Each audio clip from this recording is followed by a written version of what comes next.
আসসালামু আলাইকুম প্রিয় ভাইয়েরা, আজকে হচ্ছে বৃহস্পতিবার। তো একটু হঠাৎ করে বাড়ি যাবেন নিগা মনটা চাইলো, এর লেগে উঠে পড়লাম গাড়িতে। তো গাড়িতে যাওয়ার সময় আর খালি চিন্তা করতেছিলাম আজকের ওয়েদারটা কত সুন্দর, দেখতে কত ভালো লাগতেছে। এই ওয়েদারের মতো আমার মনটাও সুন্দর হয়ে যেত, মানে সবসময় ভালো থাকতো। বৃহস্পতিবার দিন মাদ্রাসায় থাকি, বক্তৃতা দিতে অনেক ভালো লাগে। বক্তৃতার পরেই মনটা খারাপ হয়ে যায়, কারণ অনেক প্লান বাড়িতে চলে যায়, কারণ ছুটির সপ্তাহ থাকে।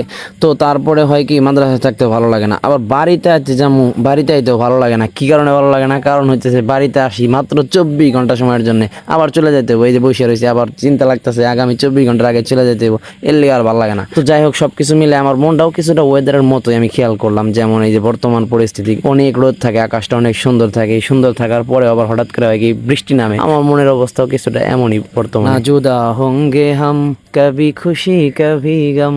আর খরাচর বাজারে যাওয়ার পরে দেখি ওখানে বিশাল বড় ফুটবল খেলা, আর রাস্তায় হালকা বৃষ্টিতে কত পানি হয়ে গেছে, আর আকাশটা দেখতে সুবহানাল্লাহ। আমার কপালটাই কেমন জানি খারাপ। বাড়িতে আসতে আসতে আকাশের অবস্থাটা খারাপ হয়ে যেতে, ভাবছিলাম যে হোন্ডাটা নিয়ে একটু বাইরে বাড়ি থেকে আইসা একটু সুন্দর ওয়েদারটা উপভোগ করুম, কিন্তু বাড়িতে আসার পর আইসা দেখি কি, ও নে হোন্ডার উপরে দিয়ে মুরগি উঠে রয়েছে, কারণ হোন্ডা চালাইতেছে না। তারপরে চিন্তা করলাম হোন্ডাটা নিয়ে একটু বাইর হই, আর বাইর হইতে হইতে ওই সুন্দর দৃশ্যটা আর নাই, আস্তে আস্তে সব ভ্যানিশ হয়ে যাইতেছে। তো এই অবস্থায় আমি বের হয়ে গেলাম। তো একটু ওইখান থেকে বাজারে চলে গেলাম, বাজার থেকে একটা মুরগি কিনলাম। মুরগি কেনার পর একটা কাজ ছিল, সেই কাজটা আমি করতে পারলাম না। তো সেই কাজটা করতে করতে আমার সন্ধ্যা হয়ে গেলো। মাগরিবের নামাজের পর হোন্ডাটা নিয়ে বাইরেছি, একবারে পানির মধ্যে নামাই দিছি হোন্ডা।